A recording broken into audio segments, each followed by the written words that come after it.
Дагы бир жолу кутмандуу таңыңыздар менен сиздер менен кайрадан адам баласынын ден соолугуна кам көрүп, туура кеңеш берүүнү көздөгөн дарыгерлер бурчу. Аны менен мен Махабат Талантбекова болмокчумун. Адамда эң күчтүү булчуң бул жүрөк. Мына ошол жүрөк боюнча сөз кылмакчыбыз. Бүгүн бизде конокто медицина илимдеринин кандидаты, жогорку категориядагы кардиолог, жеке менчик кардиоцентр медициналык борборунун башкы дарыгери Осмонкулова Гүзалия Элдаровна болмокчу. Саламатсызбы Гүзалия айым, кандайсыз? Кандай келип алдыңыз? Деги эле бүгүнкү таңыңыз кандай башталды? Саламатсыздарбы, кутман таң, рахмат. Деги эле ушул сөз башынан болсун.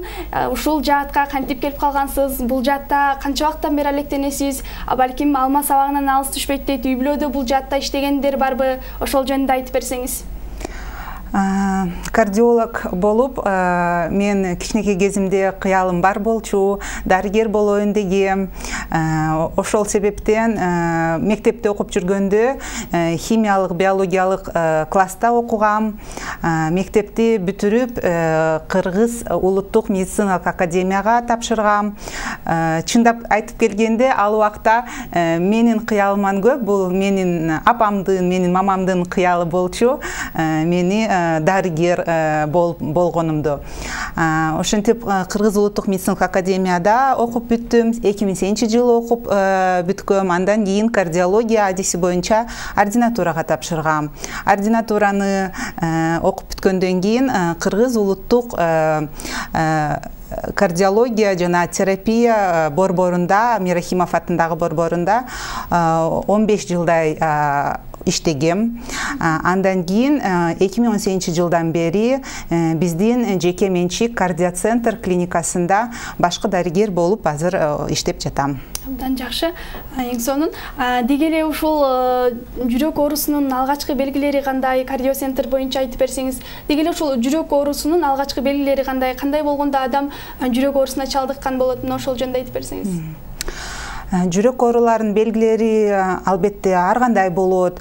Бул эң биринчи эле белги, бул жүрөк тараптын, жалаң гана жүрөк тарапы эмес, төш көкүрөк жактын ооруганы. Ооруганы ар кандай оорушу мүмкүн. Мисалы кысып, мыжыгып, күйгүздүрүп ооруйт. Дене тарбия, нагрузка кылган учурда дем кыстыгып, аба жетпей, энтигип калышы мүмкүн. Баш айланып, баш ооруп, кан басымынын жогорулашынын белгилери пайда болушу мүмкүн.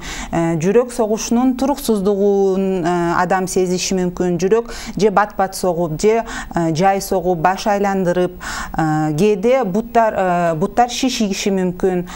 Ушундай белгилер пайда болгондо сөзсүз адам кардиологко кайрылышы керек. Жакшы. Биздин билишибиз боюнча негизи эле Кыргызстанда жүрөк кан тамыр оорулары боюнча бул биринчи орунда турат да, көп ооруган сандачы. Анан мунун себеби эмнеде? Сиздерге мындай канча кайрылышат? Деги эле күнүнө канча адамды кабылдайсыздар? Ошол жөнүндө айтып берсеңиз. Тилекке каршы ошо Кыргызстанда бизде жүрөк кан тамырларынын оорулары аябагандай көп кездешет. Жана статистика боюнча ушул жүрөк кан тамыр ооруларынан өлүм биринчи орунда турат. Алардын себептери бул акыркы убактарда ушул жүрөк кан тамыр ооруларына алып келүүчү атайын айтылган тобокел факторлору бар. Ошол тобокел факторлордун көбөйүшү акыркы мезгилде тенденцияга айланган. Бул кандай тобокел факторлору? Эң биринчи эле кандын составында холестериндин көбөйүшү.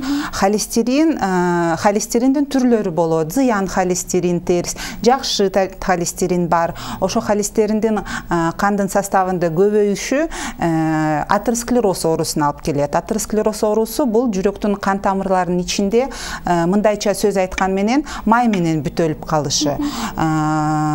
Ошол биринчи тобокел факторлору. Андан башка бул аз кыймылдоолук, туура эмес жашоо образы, гиподинамия жашоо образы. Азыркы кезде баары компьютерлештирилген техниканын өнүгүүсү менен адам баласы аз кыймылдап жүрөт. Көбүнчө телефон менен, компьютер менен дене машыгуулары жок. Ошол себептен семирүү, көп салмактуулук, ашыкча салмактуулук көбөйүп атат. Бул дагы тобокел факторлору болуп саналат. Артериалдык гипертензия, гипертония оорусу же артериалдык кан басымынын жогорулашы, бул дагы фактор жүрөктүн кан тамыр оорусуна алып келүүчү фактор болуп саналат. Андан башка кант диабети. Кант диабети менен жүрөк кан тамыр оорулары айбагандай тыгыз байланышта. Эгерде оорулууда кант диабети бар болсо, бүгүн эмес эртең сөзсүз жүрөк кан тамыр оорусу дагы пайда болуп калышы мүмкүн. Тукум куучулук, тилекке каршы жүрөк кан тамыр оорусу тукум куучулук менен атадан балага, ата-энеден балдарга берилиши мүмкүн. Андан башка албетте бул терс адаттар, зыян адаттар. Бул тамеки чегүү, алкогол ичимдиктерин ичүү, бул терс адаттар дагы жүрөк кан тамыр ооруларына алып келиши мүмкүн. Андан башка эркек кишилерде көбүрөөк кездешет жүрөк кан тамыр оорулары, жана жаш өткөн сайын улгайган адамдарда дагы жүрөк кан тамыр оорулары көбүрөөк кездешет. Эгер адам баласында ушул мен айтып кеткен тобокел факторлордон 2 жана андан көп төрү кездешсе, анда ушул бүгүн эмес эртең жүрөк кан тамыр оорусу пайда болушу мүмкүн. Демек ошондо чылым чегүү, тамеки чегүү дагы бул жүрөк оорусуна алып келет, Ооба, албетте. Тамеки чеккен убакта организмге кычкылтек көбүрөөк керектүү болот.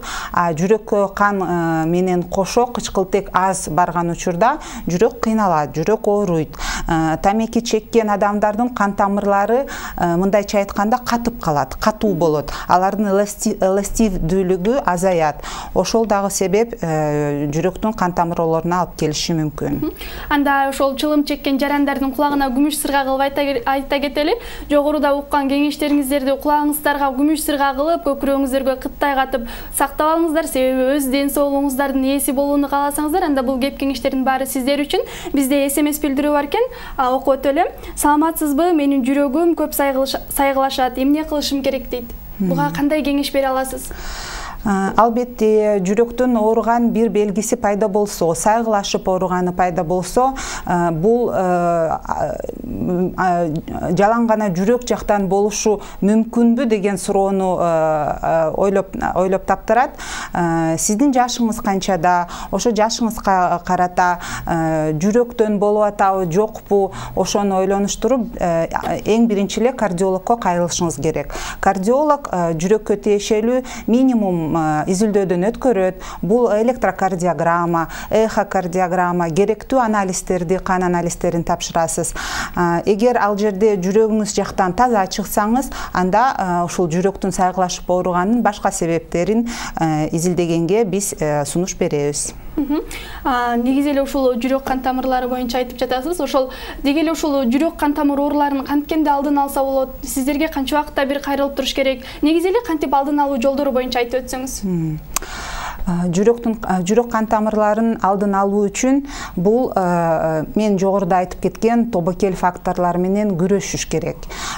Бул болсо эң негизгиси туура жашоо образды жаш кезден, кичинекей кезден туура жашоо образды өткөрүүгө үйрөнүш керек балдарды. Эң негизгиси бул туура тамактануу. Туура тамактануу жалаң гана биздин менталитет боюнча эт, камыр тамактарды жей бербей, бул рационго жер жемиштерди көбүрөөк киргизиш керек. Кыймылдоо аз кыймылдоону жок кылыш керек. Дене тарбия, дене активдүүлүгүн жогорулатыш керек. Бул биздин ооруларга биз айтып кеткен эң эле жөнөкөй машыгуу бул жөө басуу. Жөө басуу күнүнө 30-40 минутадан кем эмес, жумасына 5 жолудан кем эмес, түз тараптан эле өйдө тоого эмес, ылдый эмес, бат басып эмес, чуркап эмес, жөө жүрүш керек. керек. Ошол жөө жүрүүнү күнүгө аткарса, ушул жүрөктүн булчуңун жакшыртат. Ошондой. Дагы ошо терс адаттардан аз болуш керек. Азыр сүйүндүргөн бизди, дарыгерлерди сүйүндүргөн жагдай бар. Азыркы жаштардын аң сезиминин өзгөрүлүшү. Ошол аң сезиминде кандай гана оору болбосун, ошо жүрөк кан тамыр ооруларын алдын алуу үчүн жыл сайын профилактикалык медициналык изилдөөдөн өтүү. Киши оорубаган учурда дагы бизге көп кайрылуулар бар. Азыркы заманбап термин менен айтканда чекап изилдөөсү. Жаштар кайрылып келишет, эч жерим деле оорубайт, бирок мен өзүм үчүн жүрөктү текшерип келейин дегем. Бул эң эле туура нерсе.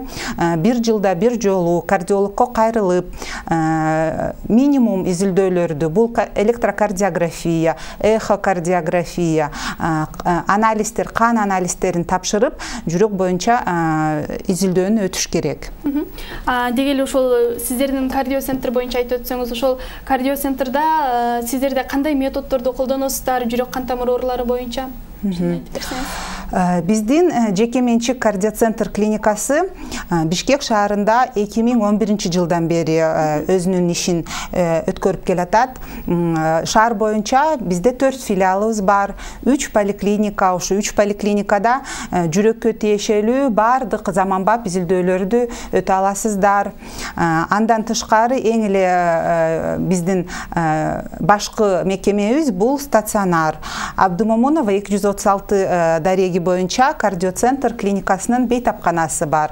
Бул бейтапкана кадимкеле пациенттер жатып дарыланганга мүмкүнчүлүк бар болгон баардык заманбап медициналык жабдыктар менен камсыздырылган клиника болуп саналат. Кардиохирургиялык клиника. Бизде кардиохирургиялык операциялар баардык түрлөрү, жүрөккө тиешелүү баардык түрлөрү өткөрүлөт. Биздин өзгөчөлүк, биз болсо пациенттерди ар кайсы жака, тиги жака барыңыз, бул жака барыңыз, анализди тиги жактан тапшырасыз деп жөнөтө бербейбиз. Баардык нерселерди бир жерден өткөрсөк болот. Азыр адамдарда аз убакыттын астардыгы бар, ошондой көйгөй бар, убакыттын астардыгы. Ошо аны убакытты коротпой биз жерге келип, өзүбүздүн лабораториябыз бар. Бир жерден анализдердин баарын тапшырса болот. Жүрөккө тиешелүү баардык изилдөөлөрдөн өтсө болот. Кардиологдон консультация алса болот.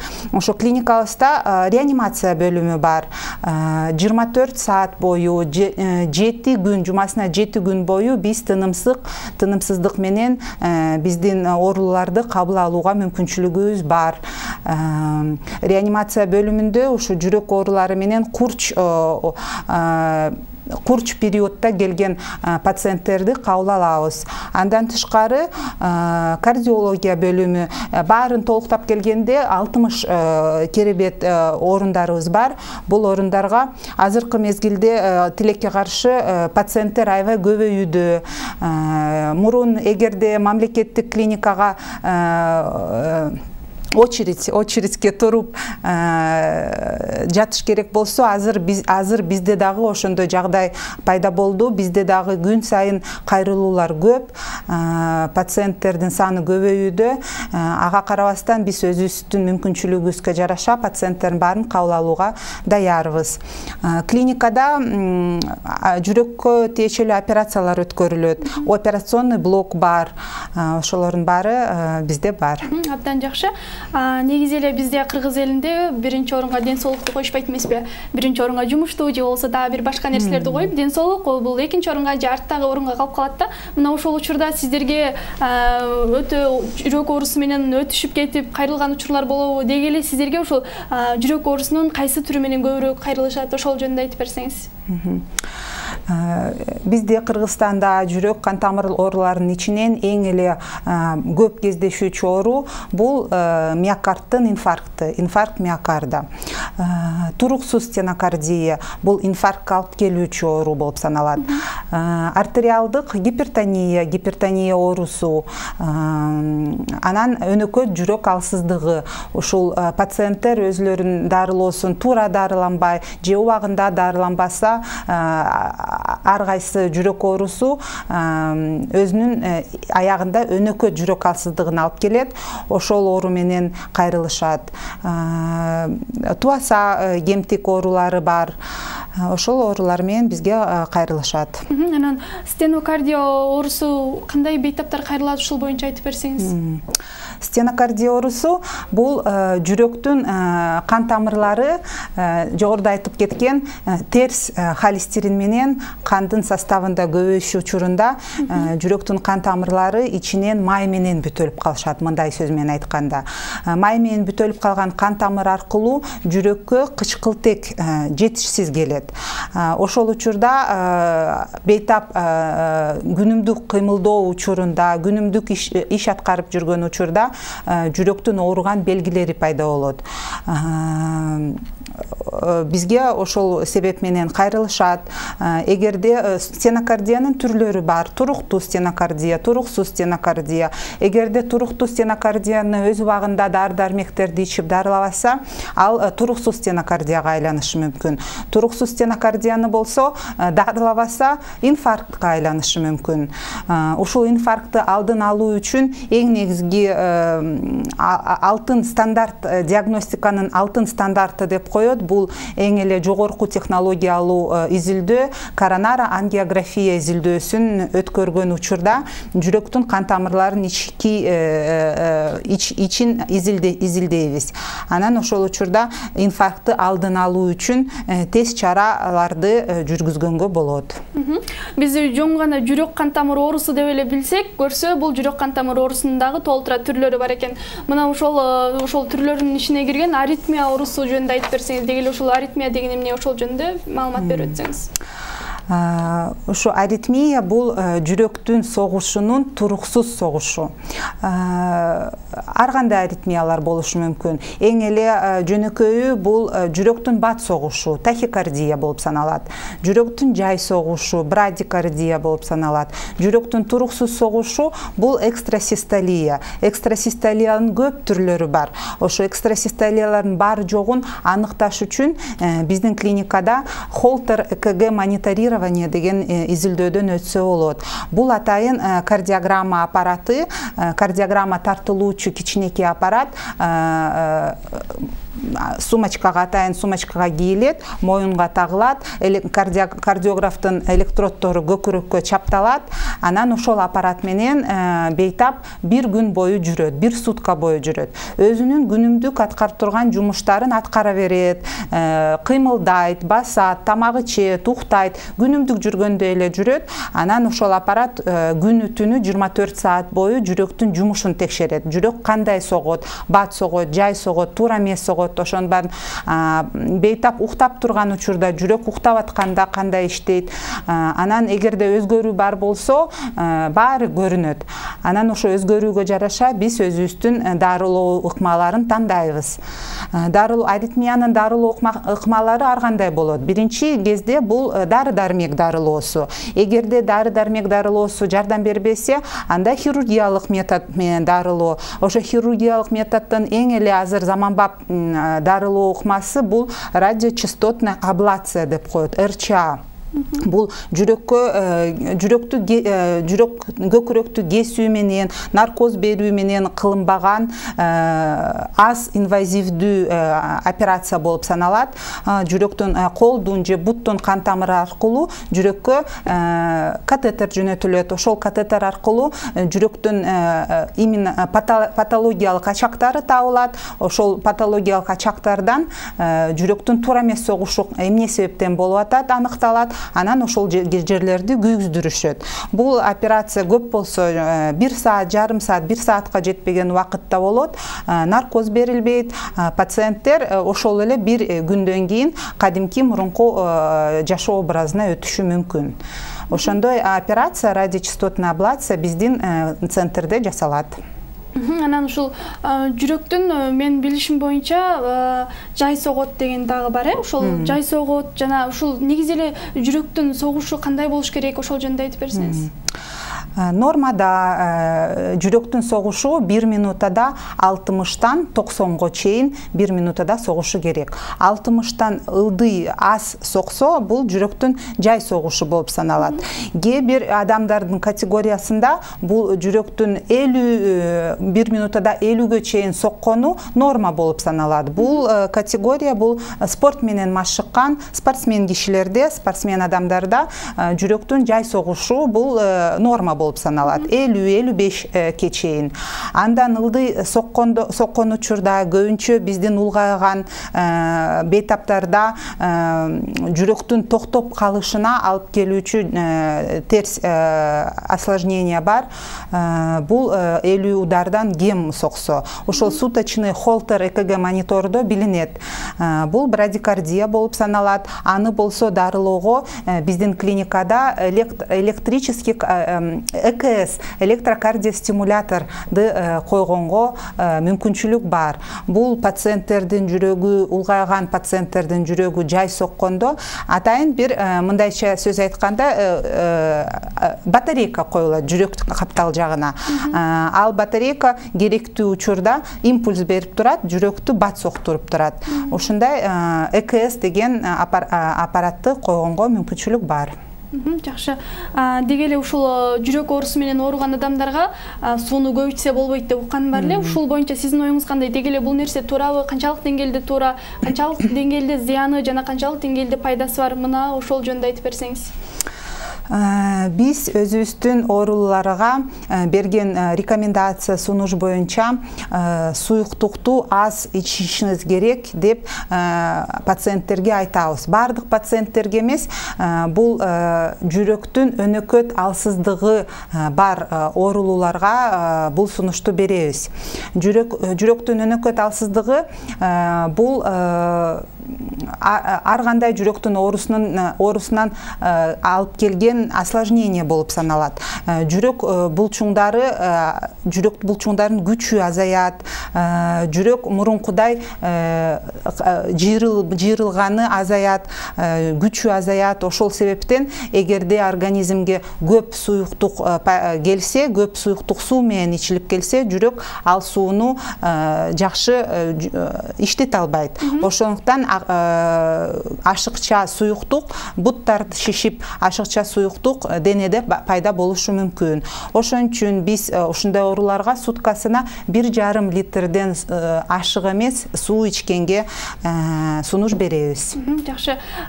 Деги эле бизде карапайым калкыбызга жакшы мүмкүнчүлүк түзүп берип жатыпсыздар. Жалал Абад шаарында дагы жаңы филиалыңыздар ачылган экен. Мына ошол жөнүндө кыскача айтып өтсөңүз.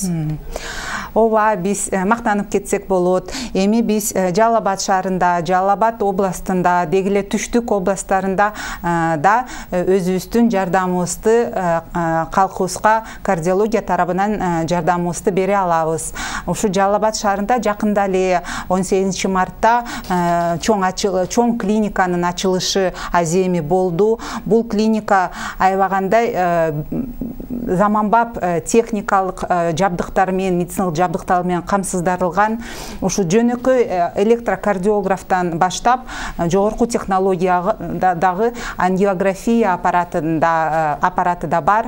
Ошол аппарат менен ар кандай жүрөктүн кан тамырларынын изилдесек болот. Андан изилдөөдөн чыккан кандай диагнозду коюп туруп, анан операция блогунда жүрөккө тиешелүү ачык операцияларды, чоң операцияларды, аорто-коронарное шунтирование деген операцияларды, жүрөктүн бардык эле түрлөрдө операциялар, протезирование клапанов, клапандар эгерде клапандарга протез коюп, тубаса кемтиктүү ооруларында окклюдер коюп, же болбосо стентирование деген операцияларды биз өткөрө турган Жалал Абадта ошондой клиникабыз ачылды. Жакшы. Убакыт учкан куш демекчи, ар бир мүнөтүбүздү баалай жана барктай билели. Бизге бөлүнгөн убакыт соңуна чыгып бартат. Анда эмесе сизге эркин микрофон берели, кыргыз элине болгон каалоо тилектериңиз, куттуктоолоруңуз болсун. Биринчи албетте ушул программага чоң рахмат. Биздин кардиоцентр клиникасынын өкүлү катары биздин клиника жөнүндө айтып бердим. Клиникада бейтаптарга тынымсыз жардам бере алабыз деп айтып кеттим. Бүт биздин жарандарга чын ден соолук каалайбыз. Эң негизгиси чын ден соолук, жүрөгүңүз оорубасын, өзүңүздү караңыз, өз жүрөк кан тамыроонун алдын алуу үчүн бардык мүмкүнчүлүктөрдү пайдаланыңыз. Силерге дагы чын ден соолук, иштериңизге ийгилик, программаңыз өрчүй берсин. Рахмат. Күлкү ден соолукка пайдалуу экен. Андыктан ар дайым күлүп жана жагымдуу маанайда жүрүңүз. Бүгүн бизде конокто медицина илимдеринин кандидаты, жогорку категориядагы кардиолог, жеке менчик кардиоцентр медициналык борборунун башкы дарыгери Осмонкулова Гүзалия Элдаровна болду. Урматтуу Гүзалия айым, алтындай болгон убактыңызды бөлүп келип бергендигиңиз үчүн терең ыраазычылыгыбызды билдиребиз. Ишиңизге ийгиликтерди жана деги эле ушул кыргыз элинин ден соолугуна кам көрүп жүрө бериңиз демекчибиз.